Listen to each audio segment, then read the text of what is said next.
Next okay. ఇంకో విషయము, మీరు ఒకసారి క్యాల్కులేట్ చేయండి. 10th క్లాస్ చిల్డ్రన్, మీరు ఎంత ఫీజు అయితే కడుతున్నారో ఆ ఫీజు డివైడ్ బై 200 డేస్ చేస్తే రోజు ఆల్మోస్ట్ 200 రూపాయలు 50 రూపాయలు వస్తుంది. సినిమా కంటే మీ స్కూలే కాస్ట్.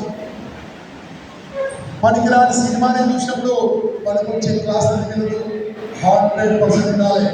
నేను ఇలా ఉండడానికి కారణము నా 10th మా సార్లు బాబు సార్లు కాదు, ఇక్కడ నుంచి ఇక్కడ కుదురు మాకు చార్జ్ కుదురు. ఇలా ఉండే ఇలా కూడా ఉండే, మీకు అర్థమవుతుందా? ఇలా ఉండే ఇలా ఉండే. ఫస్ట్ టైం 8th మా సార్ కొడితే ఇంట్లో పోయి చెప్పినాం. అప్పుడు మా ఆయన మళ్ళా కొట్టిండు. నువ్వేదో చేసినావు కాబట్టి సార్ కొట్టిండు. ఇప్పుడు మీ సార్ కొట్టుడు కాదు, తిడితే